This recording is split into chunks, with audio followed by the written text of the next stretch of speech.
Nós vamos hoje falar sobre texto bíblico para o quarto domingo na Quaresma. Vamos dedicar um tempo para o texto do Evangelho do dia, mas as demais leituras também merecem uma atenção especial para quem for pregar nesse dia, mesmo que usando o Evangelho do dia, porque há uma conexão muito interessante entre os textos.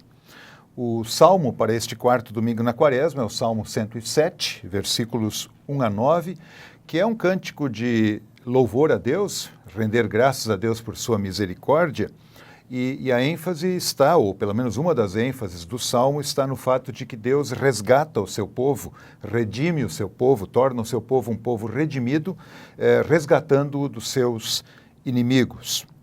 O texto do Antigo Testamento nos vem do livro de Números, capítulo 21, versículos 4 a 9, que traz aquele episódio bastante conhecido da serpente de bronze, que é um episódio da vida do povo de Israel, depois da saída do Egito, em que este povo, tendo murmurado contra Deus, é assolado agora por serpentes lá no deserto, e eles então buscam, através de Moisés, o auxílio divino, e Deus então diz que eles devem construir uma serpente, serpente de bronze, colocá-la numa haste, e Deus acrescenta uma promessa a isso. Ele diz, olha, quem for picado por uma serpente e olhar para aquela serpente de bronze não morrerá. Naturalmente que está por trás disso a questão da promessa de Deus e a fé na promessa de Deus. Mas esse texto de Números, ele é um texto que não apenas relata parte da história do povo de Israel, uma parte bastante significativa, mas ele é um texto tipológico, porque o Novo Testamento, e inclusive no Evangelho que nós vamos ler daqui a pouco, utiliza aquele episódio da serpente de bronze como um tipo daquilo que aconteceria com Jesus Cristo. Bom, ainda a epístola do dia é da carta aos Efésios, no capítulo 2, versículos 1 a 10, em que Deus mostra uma mudança radical que aconteceu da morte para a vida e da ira de Deus para o amor de Deus. E o que acontece nesse meio que muda tudo é exatamente a graça de Deus manifestada em Jesus Cristo e recebida mediante a fé. É um texto que ressalta o efeito da graça de Deus, da misericórdia de Deus, do amor de Deus junto aos pecadores para trazer-lhes vida, onde havia uma realidade de morte e onde estavam debaixo da ira, passam agora a estar sob o amor de Deus. Esse quadro todo em que há o pecado por um lado e há a misericórdia de Deus e a graça de Deus por outro lado, que é enfatizado nos três textos bíblicos mencionados, aparece de uma maneira bastante clara também no Evangelho do dia de João, Evangelho conforme São João, capítulo 3, versículos 14 a 21.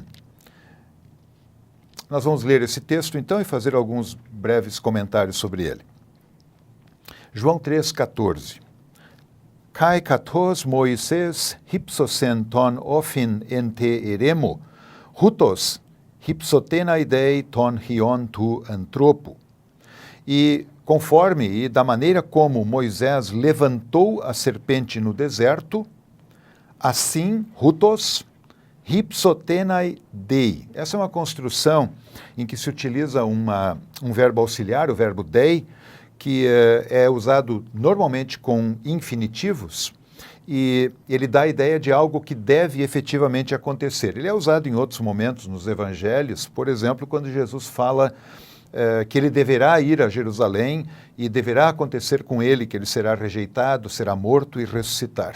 Então é uma forma verbal que é usada para expressar que aquele projeto de Deus, que aquele plano de Deus deve efetivamente acontecer. E aqui nesse caso ele diz, assim deve ser levantado o Filho do Homem. Uma observação sobre o verbo hypsoo, levantar. Este é um verbo utilizado mais vezes dentro do Evangelho de João, e nos outros textos em que ele é utilizado, a referência é feita à crucificação de Jesus.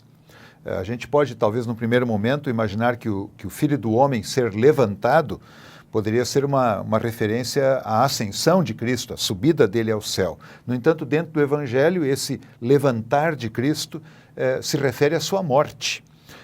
E aí a gente pode lembrar que dentro do Evangelho conforme João, um outro termo importante que é utilizado é o glorificar, e em alguns momentos se diz que Jesus, o Filho, será glorificado, e glorificar a Cristo neste Evangelho significa exatamente que ele passará pela morte de cruz.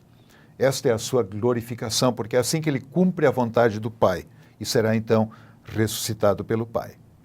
Então, o texto começa exatamente fazendo uma ponte com aquele texto de Números, capítulo 21, a serpente de bronze, e podemos aí facilmente entender o que o Salvador pretende dizer com isto. Naquele caso lá no Antigo Testamento havia uma promessa ligada àquela serpente, e o fato de Moisés levantar aquela serpente numa haste não a tornava mágica. No entanto, a promessa de Deus que estava por detrás da serpente evocava a fé do povo, e por meio desta fé havia livramento. Dessa maneira, Jesus será levantado. A diferença é que ele, claro, não é um objeto de sorte, no entanto, ele é o Salvador, ele é a própria promessa de Deus encarnada. E aquele que vai olhar para ele, é o que o texto vai continuar dizendo agora, ele vai ter vida. Versículo 15, Hina pas hopisteon en auto eche zoen aionion, a fim de que todo aquele que crê ou que está crendo nele tenha vida eterna. O texto começa com a conjunção hina, que é usada normalmente no Novo Testamento para expressar propósito ou resultado de algo. Então, nesse sentido, Jesus é levantado como o antítipo daquela ação tipológica da serpente de bronze. Jesus é levantado na cruz, e o resultado disso, ou o propósito disso do ponto de vista de Deus, é que aquele que crê tenha vida. E aqui uma particularidade na forma gramatical que é usada, a fim de que todo aquele que crê nele tenha vida eterna. Normalmente o verbo pisteu, o verbo crer, ele é acompanhado pela preposição eis, que rege o caso genitivo. Nós esperaríamos então algo como pisteuon eis auton, que aliás é o que vai aparecer depois lá no versículo 16. Neste caso, usa-se a preposição en com o dativo auto. E alguns autores sugerem que nós poderíamos ler isso aqui de uma maneira um pouquinho diferente, ressaltando o aspecto da preposição en, que dá a ideia de um espaço, de um lugar, de uma esfera na qual algo acontece. Então poderíamos ler dessa maneira. Primeiro, como nós fizemos até agora, a fim de que todo que crê nele tenha vida eterna. A sugestão é que se possa ler também desta forma, a fim de que todo aquele que crê tenha nele vida eterna. Nesse sentido, o nele, Cristo, é a esfera na qual existe vida. E aqui é interessante lembrar que o termo vida é um termo importante dentro do Evangelho de João. Para se ter uma ideia, esse termo é usado dentro do Novo Testamento cerca de 136 vezes. E somente nos escritos de João se chega a quase metade dessas ocasiões. E no Evangelho de João são 36 ocasiões em que o termo vida é utilizado. Às vezes apenas vida ou, como neste caso, vida eterna. E alguém sugeriu que, assim como nos evangelhos sinóticos, um tema central que Jesus proclama, anuncia e prepara é o reino de Deus, o reinar gracioso de Deus entre os homens por meio da obra do Messias, do seu Filho. Aqui no Evangelho de João, o reino é, por assim dizer, substituído ou tem como um sinônimo a vida. Em Cristo existe a vida verdadeira, não uma vida qualquer. Zoe extrapola a pura e simples vida do aqui e agora, apesar de que envolve esta também, mas ela dá uma dimensão maior. É uma vida plena, é uma vida de comunhão, é uma vida em que Deus reina nos corações, não apenas neste mundo, mas na eternidade. Então, o levantar de Cristo, do Filho do Homem, tem como propósito divino que aquele que crê tenha nele a vida eterna. E aí chegamos no versículo 16, talvez o versículo mais conhecido da Bíblia, e sempre um grande desafio para pregar, porque é daqueles versículos que quando alguém começa a falar, os outros já podem completar, porque é um daqueles que a gente memoriza muito facilmente. E sempre é um desafio pregar sobre textos muito conhecidos. E aí uma dica é a gente, de fato, prestar atenção em detalhes. O texto diz no versículo 16, «Hutos gare gapesen hoteoston cosmon, hosteton hion ton monogene edoken, hinapaz hopisteuon eis auton me apoletai aleche zoen aionion». Hutos. Note-se que esse hutos já é utilizado lá no versículo 14. Boa parte das traduções trazem um sentido que dá a ideia de quantidade, de dimensão. Pois Deus amou o mundo tanto. Deus amou o mundo de tal maneira, dando a ideia de algo que é grandioso, o que de fato é uma verdade. No entanto, o sentido usual de hutos não é este, mas ele é um sentido mais de apontar para alguma coisa. A tradução melhor talvez seria, pois Deus amou o mundo deste jeito, assim. Como que descrevendo, por um lado, aquilo que ele acabou de dizer, assim como Moisés levantou a serpente no deserto, o Filho do Homem deverá ser levantado na cruz. Desta maneira Deus amou o mundo. E também podemos olhar para aquilo que segue. Deus amou o mundo desta maneira. 2 pontos. De modo que o Filho único Ele deu. Ele deu o Filho único, o Filho unigênito. É importante lembrar aqui o tempo verbal, tanto egapesen como edoken, são auristos do indicativo. E o auristo, ele normalmente, indicativo, ele dá a ideia do passado histórico. Ele se refere a um evento. É claro que pode ter outros significados, dependendo do contexto, mas aqui, como em tantos outros, ele se refere a um evento, ao fato. Quer dizer, esse envio do Filho, esse dar do Filho, efetivamente tem referência na vinda, na encarnação e na obra redentora de Jesus. Então, desta maneira Deus amou o mundo, de modo que o Filho dele, o Filho unigênito, ele deu. E a última parte, para que todo o que crê nele, aqui nós temos pisteuon eis auton, que é a forma usual do verbo pistel, acompanhado da preposição eis, a fim de que aquele que crê nele, ou seja, não é crer em qualquer coisa, mas é crer nele, não pereça. Me apoletai. Aqui nós temos uma forma do subjuntivo do verbo apolimi.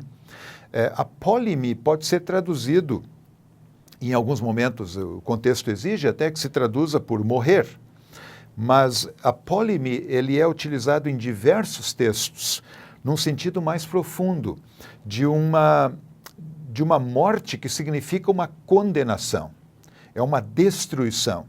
Não uma aniquilação, mas uma morte tão profunda que significa um castigo, efetivamente. Daria para dizer assim que o apólime, ele traz a ideia de que é colocado sobre alguém a ira de Deus, ao ponto dele ser totalmente morto sem esperança nenhuma.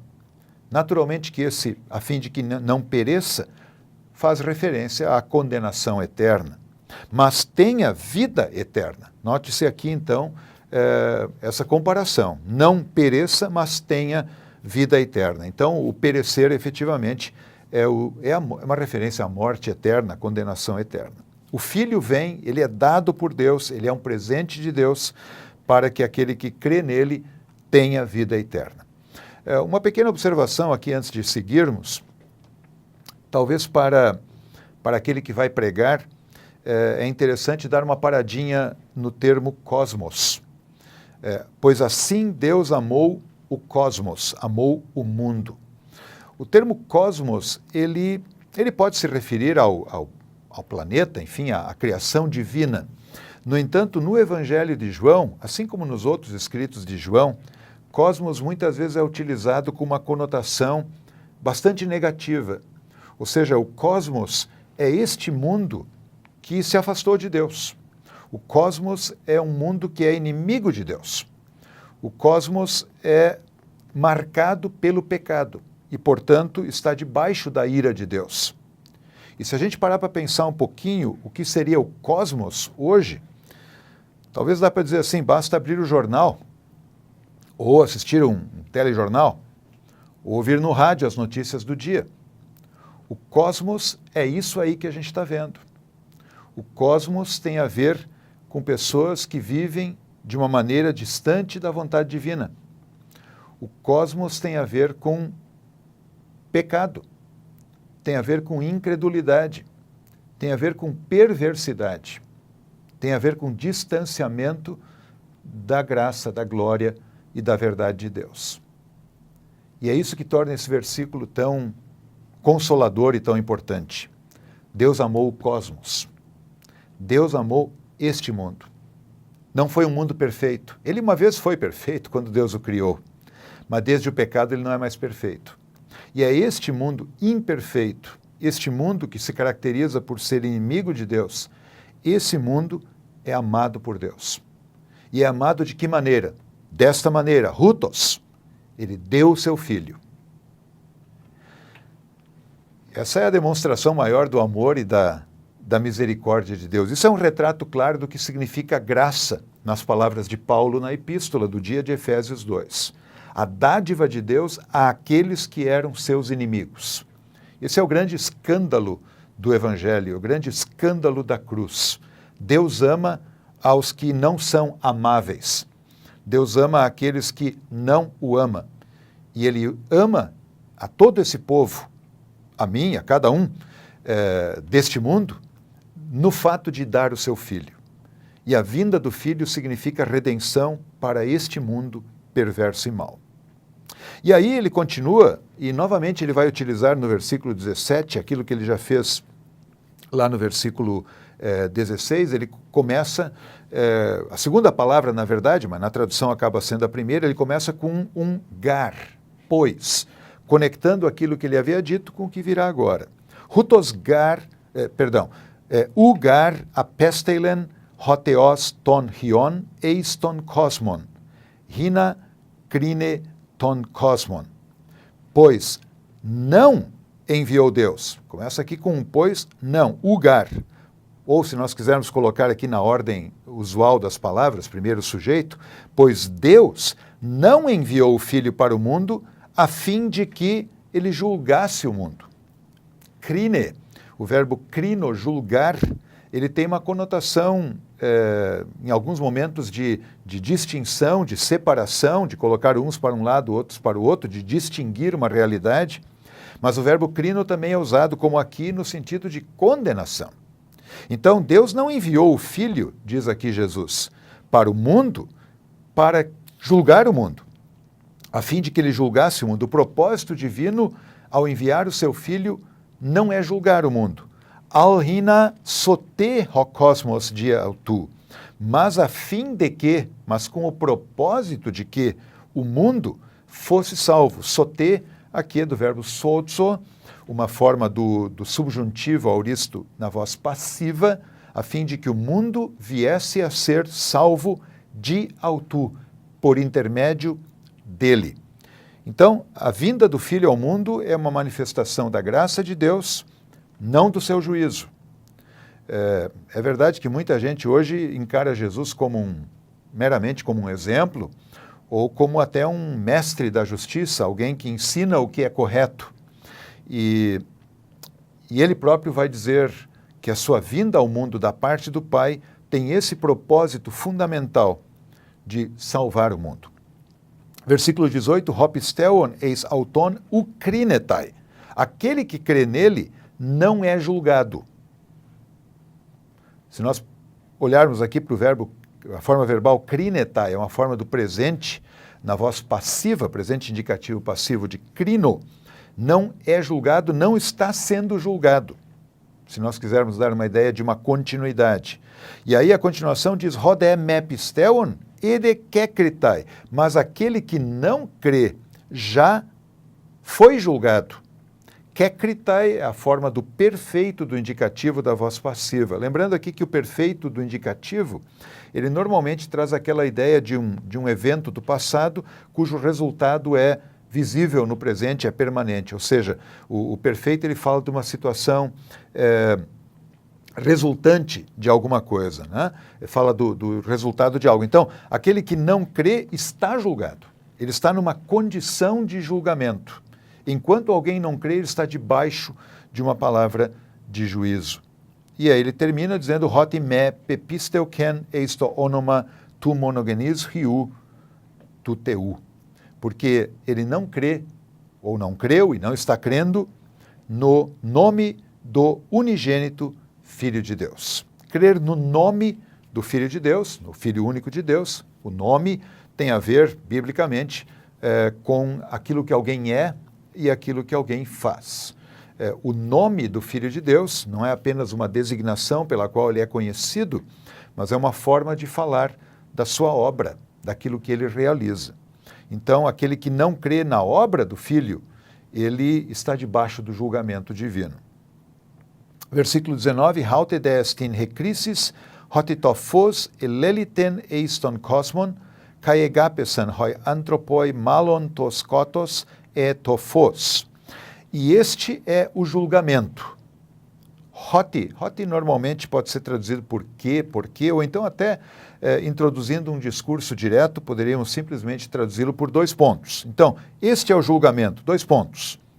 A luz veio ao mundo. Eleliten é uma forma do perfeito do verbo erchomai, vir. A luz veio para o mundo e os homens amaram mais a escuridão, skotos, do que a luz.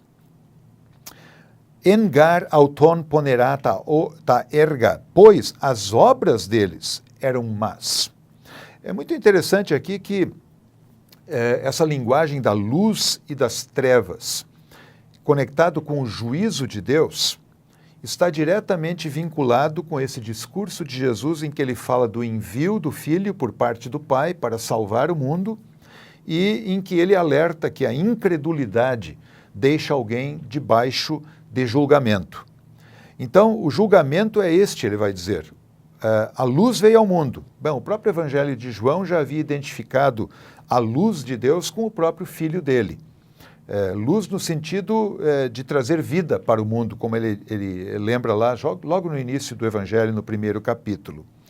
Mas os homens amaram mais a escuridão do que a luz. E aqui nós temos que cuidar para não tornar esse discurso de Jesus um mero discurso moralizante. É muito comum que a gente pense em luz e trevas e imediatamente faça uma associação com pecado, vícios, maldades, coisas errôneas que são feitas, em contraste com uma vida pura, uma vida piedosa. Mas o contexto é fundamental. Ele está falando da vinda do Filho e ele contrasta fé e incredulidade. Quem crê no Filho não é julgado. Ele está debaixo da graça de Deus, do amor de Deus, que é o propósito de Deus ao enviar seu Filho. Aquele que não crê, ele está debaixo do julgamento, luz e trevas. Então, nesse sentido, luz aqui realmente é uma referência ao Filho e à fé no Filho, na promessa de Deus ligada ao seu Filho Jesus. Trevas, em última análise, é uma referência à incredulidade. As obras dos homens são más, e essas obras são caracterizadas por trevas, pela incredulidade. Ele continua, versículo 20, Pasgar ho faula prason misei tophos, kai uk erchetai pros tophos, pois todo o que pratica o mal, as coisas más, odeia a luz e não vem para a luz. Riname elenchte ta erga autu, a fim de que as suas obras não sejam contrastadas ou convencidas do erro. Elencho, o verbo usado aqui, nesse caso no auristo passivo do subjuntivo, elencho significa convencer alguém, arguir alguém, argumentar com alguém, convencer alguém do seu erro, do seu pecado. Então, típico do ser humano, diz Jesus aqui, é afastar-se da luz, é buscar as trevas, a incredulidade, porque ele não quer que as suas obras sejam manifestadas, sejam contrariadas. E a luz realmente brilha quando essas obras são manifestadas. A gente poderia dizer da seguinte maneira: quando essas obras humanas, obras más humanas, que têm como raiz a incredulidade, são denunciadas por Deus e levam o ser humano a desistir de si próprio, a desesperar das suas próprias forças e capacidades, nisso se manifesta a graça de Deus. É o que Paulo vai dizer na epístola, que ele manifestou a graça de Deus ao mundo que estava debaixo da morte e da ira. Assim também, aquele que tem suas obras manifestadas, que tem a sua incredulidade manifestada, a ele Deus manifesta a sua graça, a luz em Cristo. A pessoa desespera de si próprio, não tem para onde ir. Deus traz o caminho perfeito com um caminho de luz, com a vinda do seu Filho, que produz vida e vida eterna. O texto conclui no versículo 21, dizendo: Rodepoion ten aleteian ergetai pros tophos, hinafanero te autu ta erga hotienteo estin ergasmena. Mas aquele que pratica a verdade vem para a luz. Muito facilmente a gente pode correr um risco aqui de ler esse praticar a verdade como um conjunto de regras que alguém vai seguir agora, obras que ele vai realizar, e dessa maneira ele vai chegar perto da luz, que é Cristo. Mas é importante lembrar que a leteia, a verdade, que é a desocultação de Deus, a verdade, em última análise, é o próprio Cristo. Ele mesmo se identifica assim no Evangelho de João, dizendo: eu sou o caminho, a verdade e a vida. Ninguém vem ao Pai senão por mim. Aquele que pratica a verdade é uma forma do evangelista dizer, e o próprio Jesus está falando aqui, de estar nele, de estar em Cristo. Este aproxima-se da luz para que se manifestem dele as obras, porque elas são feitas em Deus. Novamente, aquelas obras más que querem fugir da luz são aqui contrastadas com as obras que são feitas em Deus. A vida daquele que está em Cristo é uma vida manifesta. É uma vida sobre a qual a luz de Deus, no seu Filho, foi manifestada. Esse texto do Evangelho para o quarto domingo na Quaresma, um texto bastante rico, e talvez o pregador vá escolher algum aspecto do texto para enfatizar, mas naturalmente que nós não podemos perder de vista que o versículo 16 é absolutamente central e faz uma conexão muito bonita, tanto com os textos do Antigo Testamento como com o texto da Epístola do dia, mostrando nesse tempo da Quaresma que mais do que um tempo de voltar-se para dentro de si próprio, mais do que um tempo de uma reflexão em torno de si próprio, dos seus pecados, é um tempo de lembrar da maravilhosa graça de Deus manifestada em Jesus Cristo. Ele está no caminho para a cruz e nós estamos acompanhando essa caminhada de Jesus para a cruz, onde ele será levantado, desta maneira será glorificado, porque ao ir à cruz, ele salva o mundo. Ele traz perdão dos pecados para todo mundo, a fim de que aquele que crê nele tenha vida eterna. Que Deus abençoe a proclamação da sua palavra nesse evangelho tão maravilhoso, nas palavras de Jesus, em toda parte onde ele for lido, anunciado, proclamado.